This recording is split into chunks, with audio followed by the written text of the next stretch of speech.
Assalamualaikum warahmatullahi wabarakatuh.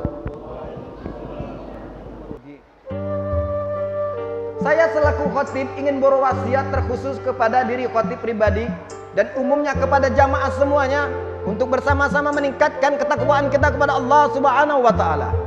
Takwa dalam arti kata takwa yang sebenar-benarnya, yaitu menjalankan segala perintah Allah dan meninggalkan setiap apa-apa yang dilarang oleh Allah Subhanahu wa taala. Saudara-saudaraku kaum muslimin yang dirahmati Allah, setiap memasuki yaitu pada bulan Rabiul Awal, maka kita selalu diingatkan dengan yaitu hari kelahiran baginda Nabi Muhammadin sallallahu alaihi wasallam. Banyak orang yang bertanya, kenapa Pak Ustadz kita harus memperingati yaitu hari kelahiran Nabi Muhammad sallallahu alaihi wasallam? Kenapa kita tidak memperingati hari kematian Nabi Muhammad sallallahu alaihi wasallam sebagaimana yaitu yang kita laksanakan ketika hari kematian para ulama, hari kematian para kiai, hari kematian para pahlawan, hari kematian orang-orang yang terkenal atau yang kita sebut dengan istilah haul. Kenapa kita tidak melakukan hal yang demikian? Maka jawabannya adalah bagaimana mungkin kita dapat memperbandingkan yaitu Rasulullah sallallahu alaihi wasallam dengan para kiai, dengan para ulama, dengan para pahlawan, dengan para pejuang yang kita peringati yaitu hari kematiannya setelah ia memberikan jasa-jasanya yaitu kepada umat, setelah ia memberikan kebaikan-kebaikannya yaitu terhadap masyarakat, terhadap negara, terhadap dunia. Artinya mereka dimuliakan oleh manusia setelah memberikan kebaikan hal yang bermanfaat, baru mereka dimuliakan oleh para manusia. Akan tetapi Rasulullah sallallahu alaihi wasallam belum lahir, ia sudah dinanti-nanti oleh penduduk langit yaitu para malaikat dan penduduk bumi yaitu para manusia serta makhluk Allah yang lainnya. Wa ma arsalnaka illa rahmatan lil alamin. Tidaklah kami utus engkau wahai Muhammad melainkan semata-mata yaitu menjadi rahmat bagi seluruh semesta alam. Bahkan dalam suatu riwayat dikatakan bahwasannya nama Nabi Muhammad telah tertulis di depan pintu surga sebelum Nabi Adam alaihissalam diciptakan. Makanya Nabi Adam alaihissalam ketika ia memohon ampun kepada Allah Subhanahu wa taala setelah bersujud 40 tahun lamanya, yaitu memohon ampunan kepada Allah dengan berdoa, Rabbana zalamna anfusana wa illam taghfir lana wa tarhamna lanakunanna minal khasirin. Belum Allah terima taubatnya, belum Allah istijabah doanya. Akan tetapi setelah mengucap yaitu salawat kepada Rasulullah, Allahumma salli ala Sayyidina Muhammad wa ala ali Sayyidina Muhammad, Rabbana zalamna anfusana wa illam taghfir lana wa tarhamna lanakunanna minal khasirin. Barulah taubat Nabi Adam dikabulkan oleh Allah Subhanahu wa taala. Lantas Allah berkata, dari manakah engkau tahu nama yang mulia itu wahai Adam? Maka Adam berkata, saya tahu bahwasannya nama Muhammad itu bersanding dengan namamu ya Allah di depan pintu surga. Tentu saya meyakini bahwa nama itu bukan orang yang sembarangan. Maka saya ucapkan Allahumma sholli ala Muhammad.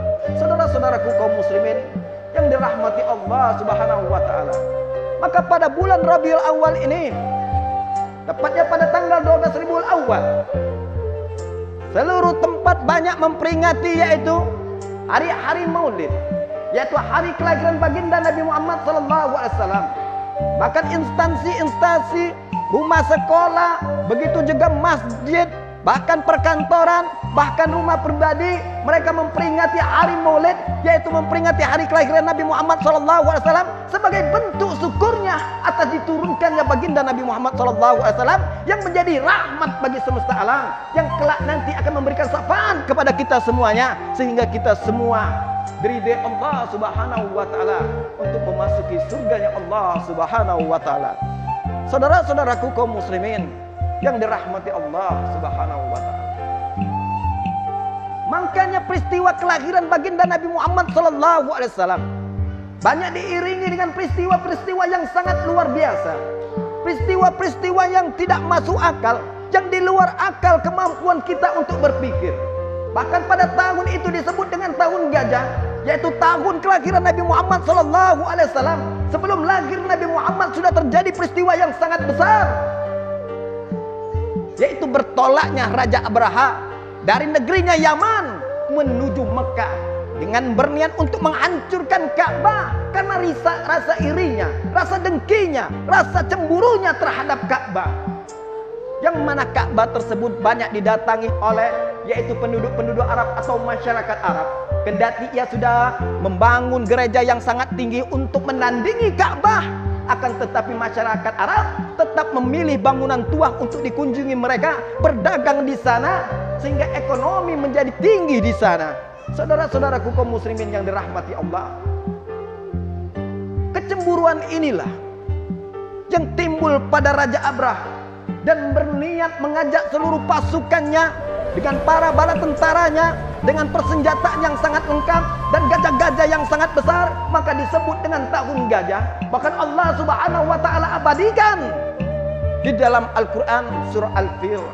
Bismillahirrahmanirrahim, dengan nama Allah yang Maha Pengasih lagi Maha Penyayang.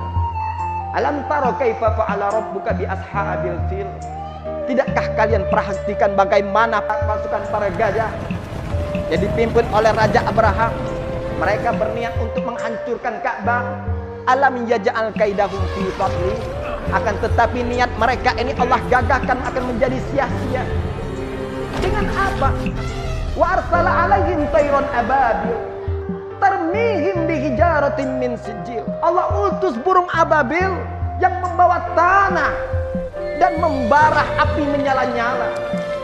Maka dengan burung ababil tersebut membawa batu tersebut, dan Allah perintahkan tarmihim bihijaratin min sijil untuk melemparkan batu yang membarah itu yaitu kepada pasukan bergajah, pada pasukan Raja Abraha. Maka hancurlah mereka. Faja'allahum ka'asfin ma'kul. Jadilah mereka seperti daun-daun yang dimakan oleh ulat. Nauzubillah. Saudara-saudaraku kaum muslimin yang dirahmati Allah, dan peristiwa ini kita ketahui bahwasanya terjadi pada tahun kelahiran Nabi Muhammad SAW, atau disebut dengan tahun gajah. Allah Subhanahu wa taala ingin memuliakan Nabi Muhammad SAW dengan peristiwa-peristiwa yang sangat luar biasa. Bahkan saudara-saudaraku kaum muslimin yang dirahmati Allah Subhanahu wa taala, api yang berada di Persia yang disembah oleh kaum Majusi yang tidak pernah mati-mati, bahkan ribuan tahun tak pernah mati, maka pada malam kelahiran baginda Nabi Muhammad SAW, api terus mendadak mati. Mereka heran, gerangan apa yang akan terjadi? Kemudian lembah Samawa, danau Sawa mulai mengering. Kemudian lembah Samawa kebanjiran, bahkan yaitu sumur-sumur yang berada di negeri Kisra semuanya mengering. Tidak muncul mata air yang di sana, sehingga membuat Raja Kisra dan para masyarakatnya pusing kelimpungan. Dan ini terjadi pada malam yaitu kelahiran baginda Nabi Muhammad SAW. Bahkan dari Al-Makhzum bin Hanil Makhzum menceritakan bahwa pada malam kelahiran Nabi Muhammad SAW, istana Kisra berguncang dengan hebat sehingga membuat 14 ruangan Kisra hancur berantakan. Bahkan Al-Mubizan, seorang kepercayaan daripada Kisra, bermimpi bahwa ia melihat beberapa ekor unta membawa tunggangan yang sangat berat dan menuntun kuda-kuda yang sangat bagus melewati sungai Tigris dan sungai Efrat. Kemudian mereka berpencar ke negeri Arab. Maka para penafsir menafsirkan bahwa kelak akan terjadi yaitu peristiwa yang sangat besar yaitu di negeri Arab ini. Maka Sirah Ishaq yaitu Siratun Nabawiyah yang ditulis oleh Ibnu Ishaq bahwasanya peristiwa tersebut tidak lain adalah yaitu kelahiran baginda Nabi Muhammadin sallallahu alaihi wasallam yang akan menghancurkan kezaliman, yang akan memusnahkan yaitu segala kezaliman-kezaliman, sebuah perbuatan-perbuatan peradaban-peradaban yang tidak diridai Allah Subhanahu wa taala, dan akan membawa manusia yaitu dari manusia yang penuh dengan dunia kegelapan menuju dunia yang terang benderang, dunia yang Allah ridhoi, dunia yang Allah katakan bahwasanya penuh dengan keberkahan, yaitu membawa agama Islam. Maka Allah katakan, tidaklah kami utus engkau Muhammad melainkan yaitu menjadi rahmat bagi semesta alam. Sebagaimana yang kita ketahui bahwasannya dari Bani Sa'id Peristiwa ini pun terjadi dari Bani Sa'id. Mereka mempunyai kebiasaan yaitu untuk menyusui anak-anak kecil dan mengambil upah. Mereka berangkat Bani Sa'id yaitu ke kota Mekah untuk mencari anak-anak yang untuk disusui. Dan di antara kelompok mereka ada yang bernama Halimatus Sa'diyah bersama suami dan anaknya. Mereka juga ikut bertolak ke Mekah untuk mencari anak susuan, sehingga ia mendapatkan upah darinya. Akan tetapi ia membawa kendaraan yang sangat lemah sekali, yaitu unta yang sangat kering, unta yang sangat kecil dan kurus, sehingga berjalannya sangat lemah, sehingga ia ditinggalkan oleh para kaumnya. Lantas ketika ia sampai ke kota Mekah, tak satu pun ia mendapatkan. Setelah 2 hari lamanya ia berada di kota Mekah, tak satu pun ia mendapatkan anak bayi yang untuk disusui, kecuali yaitu Nabi Muhammad SAW. Mereka kelompok Bani Sa'id yang sibuk mencari yaitu anak susuan, mereka menolak yaitu Nabi Muhammad SAW untuk disusui, sehingga mereka meninggalkannya dan mencari bayi-bayi yang lain. Kenapa? Karena Nabi Muhammad SAW merupakan anak yatim, dan mereka mengetahui bahwasanya apabila yaitu menyusui anak yatim, tentu ia tidak akan mendapatkan upah sesuai apa yang mereka harapkan. Mereka meninggalkan Muhammad. Lantas ketika Halimatus Sa'diyah sampai ke kota Mekah, tak satu pun bayi yang ia dapat melainkan Nabi Muhammad SAW. Dan ini merupakan kehendak Allah Subhanahu wa Ta'ala agar Nabi Muhammad disusui oleh Halimatus Sa'diyah. Saudara-saudaraku kaum muslimin yang dirahmati Allah, awalnya Halimatus Sa'diyah menolak, namun karena tak ada bayi lagi yang dapat disusuinya, maka pesan suaminya, jangan sampai kita pulang dengan tangan hampa, dengan tangan kosong. Maka ia pun akhirnya mengambil Muhammad untuk disusuinya. Ketika Nabi Muhammad diambil dan dipeluknya, dibukanya tabir yang menutupi wajah Muhammad, terpancar yaitu cahaya keislaman, yaitu cahaya Allah Subhanahu wa Ta'ala. Takjublah Halimatus Sa'diyah melihatnya. Baru kali ini ia melihat bayi yang sangat luar biasa. Dia yakin bahwasannya bayi ini kelak akan membawa keberkahan bagi keluarganya. Ternyata betul saudara-saudaraku kaum muslimin yang dirahmati Allah Subhanahu wa Ta'ala. Tatkala Halimatus Sa'diyah ingin menyusui, yaitu ketika ia menyusui Nabi Muhammad SAW, yang mana ia tahu bahwasanya air susunya yaitu tidak deras, kering, akan tetapi ketika ia menyusui Nabi Muhammad, ternyata Halimatus Sa'diyah mengetahui bahwasanya air susunya sangat banyak dan sangat lancar sekali. Saudara-saudaraku kaum muslimin yang dirahmati Allah Subhanahu wa Ta'ala, bukan hanya itu. Ketika Nabi Muhammad SAW dipeluk, dibawanya, ketika dibawa ke kendaraannya, ia meyakini betul bahwasanya kendaraannya sangat lemah. Akan tetapi pada detik itu pun kendaraannya menjadi kuat dan sangat gemuk sekali. Maka ia yakin bahwasannya Nabi Muhammad SAW ini, bayi ini akan membawa keberkahan untuknya.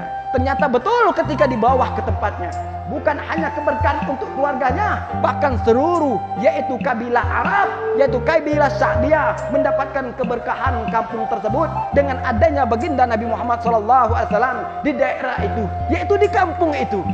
Maka kita perlu bersyukur apabila di kampung kita terdapat orang-orang yang soleh, orang-orang yang beriman, para ulama, orang-orang yang taat kepada Allah Subhanahu wa Ta'ala. Maka orang yang demikian insya Allah akan membawa keberkahan bukan hanya pada keluarga kita, akan tetapi kepada masyarakat kita, kepada kampung kita. Saudara-saudaraku kaum muslimin yang dirahmati Allah Subhanahu wa Ta'ala,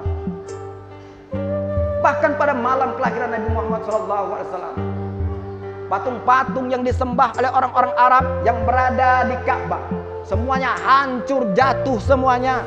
Bahkan keluar suara yang sangat nyaring, suara sangat besar dari Ka'bah. Burung-burung seolah-olah mengucapkan salam kepada baginda Nabi Muhammad SAW. Bahkan Allah abadikan di dalam surah Al-Jin ayat 7-8, yaitu para jin tidak mampu lagi yaitu untuk mencuri-curi rahasia informasi dari langit. Ketika kami berusaha, walamma lamasna sama fawajadnaha muliat harasan syadida wasuhuba, bahwa ketika kami mencoba untuk mencari-cari informasi dari langit, maka kami melihat bahwasannya kami mendapati pintu langit dijaga sangat ketat sekali oleh para malaikat, sehingga kami tidak dapat memasukinya. Apabila kami mendekatinya, tentu kami akan mendapatkan panah-panah api. Wa anna kunna naqudu minha maq'ada lis-sam'i. Dulu kami dapat menduduki yaitu tempat-tempat di langit untuk mencari informasi yang kami berikan kepada para tukang-tukang sihir, kepada para dukun, pada para orang para paranormal. Akan tetapi saat ini faman yastami'il an, apabila kami sekarang ingin mencoba untuk mendengar yaitu informasi daripada langit, maka tentu yajidalahu sihabar rasada, tentu kami akan mendapatkan yaitu panah-panah api yang akan membakar kami, yang akan membinasakan kami. Maka pada malam itulah yaitu para jin, para setan tak dapat lagi mencari informasi dari langit. Saudara-saudaraku kaum muslimin yang dirahmati Allah, sampai kapan? Sampai detik ini, bahkan sampai hari kiamat nantinya. Inilah keberkahan yaitu lahirnya baginda Nabi Muhammad sallallahu alaihi wasallam. Maka para setan pun mengadu kepada iblis. Ketika iblis mendengar hal itu, tentu ia langsung menginstruksi kepada anak buahnya untuk mencari informasi dari ujung barat sampai ujung timur, dicari, sehingga dia mengamati bahwasanya di kota Mekah terdapat yaitu para malaikat yang turun dari langit mengucapkan salam kepada seorang bayi yang pancaran sinarnya terpancar dari bumi sampai ke langit. Dia adalah baginda Nabi Muhammadin sallallahu alaihi wasallam. Maka iblis pun menyesali bahwasannya telah diturunkan yaitu pemimpin para nabi, makhluk yang paling mulia di antara makhluk-makhluk yang lainnya. Karena bayi ini, karena Nabi Muhammad sallallahu alaihi wasallam, maka Allah berikan rahmat bagi seluruh semesta alam. Maka para jin, bahkan setan-setan pun tak mampu lagi mencuri-curi informasi dari langit. Kenapa? Karena keberkahan yaitu lahirnya Nabi Muhammadin sallallahu alaihi wasallam. Oleh karena itu wajarlah kita memperingati yaitu hari kelahiran Nabi Muhammad sallallahu alaihi wasallam sebagai bentuk rasa cinta kita kepada Allah Subhanahu wa taala, dan sebagai bentuk rasa cinta kita kepada Rasulullah sallallahu alaihi wasallam. Apa kata Rasulullah yang diriwayatkan oleh Imam Bukhari dan Muslim? Anta ma'aman ahbabta, kelak kamu akan bersama orang yang kamu cintai. Jika kita mencintai Rasulullah sallallahu alaihi wasallam, maka kita akan bersama yaitu Rasulullah sallallahu alaihi wasallam. Sebagaimana orang Arab Badui ketika berkata kepada Rasulullah dan bertanya kepada Rasulullah, "Mata sa'ah ya Rasulullah?" Kapankah hari kiamat akan terjadi wahai Rasulullah? Rasulullah hanya diam saja, tidak menjawabnya. Dan dia mengulangi dengan pertanyaan kedua, "Mata sa'ah ya Rasulullah?" Kapankah hari kiamat akan terjadi ya Rasulullah? Rasulullah hanya diam saja. Diulang lagi dengan pertanyaan yang ketiga, "Mata sa'ah ya Rasulullah?" Kapankah hari kiamat akan terjadi? Maka Rasulullah berkata, "Apakah engkau sudah siap untuk menghadapi hari kiamat? Apa persiapanmu untuk menghadapi hari kiamat?" Rasulullah terlihat wajahnya memerah dan marah kepada orang Arab Badui. Lalu orang Arab Badui itu berkata, "Tidak ada persiapan bagiku wahai Rasulullah untuk menghadapi hari kiamat, melainkan yaitu cintaku kepada Allah dan Rasulnya." Apa kata Rasulullah? "Anta ma'aman ahbabta, kelak kamu akan bersama orang yang kamu cintai." Artinya dengan modal cinta, kata para ulama, maka kita akan bersama orang yang kita cintai. Jika kita cinta kepada Rasulullah, jika kita cinta kepada para ulama, jika kita cinta kepada orang-orang yang soleh, orang-orang yang taat, yang baik akhlaknya, maka sebanyak apapun pahala orang itu, maka kita pun akan mendapatkan pahala sebagaimana pahala yang ia dapatkan. Cukup dengan bermodalkan cinta kita kepada orang yang kita cintai. Saudara-saudaraku kaum muslimin yang dirahmati Allah, subhanallah, luar biasa. Bahkan peristiwa yang terakhir, yaitu ketika kelahiran Nabi Muhammad SAW, yaitu Siti Aminah, didatangi yaitu para bidadari-bidadari yang membantu untuk persalinan pada malam hari itu, sehingga yaitu Siti Aminah tidak terasa sakitnya ketika melahirkan Nabi Muhammad SAW. Bahkan sebuah peristiwa yang sangat luar biasa, Nabi Muhammad SAW ketika lahir ternyata seolah-olah ia sudah dikhitan. Subhanallah, Masya Allah. Saudara-saudaraku kaum muslimin yang dirahmati Allah, oleh karena itu jangan sampai di hati kita ini yaitu hilang rasa cinta kita kepada Allah Subhanahu wa taala. Jangan sampai hilang yaitu cinta kita kepada Rasulullah sallallahu alaihi wasallam. Apa kata Rasulullah? In kuntum tuhibbullah fattabi'uni. Jika kamu cinta kepada Allah, maka ikutilah aku, kata Rasulullah sallallahu alaihi wasallam. Laqad kana lakum fi Rasulillahi uswatun hasanah. Sesungguhnya telah ada pada diri Rasulullah sallallahu alaihi wasallam itu adalah suri tauladan yang baik. Maka jika kita ingin selamat dunia dan akhirat, maka marilah kita untuk kembali yaitu mengikuti ajaran baginda kita Nabi Muhammad SAW, dan kembali kita mentadaburi yaitu isi kandungan yang ada di dalam Al-Quran. Kita amalkan, mudah-mudahan Allah Subhanahu wa taala melimpahkan segala keberkahan dan rahmat kepada kita.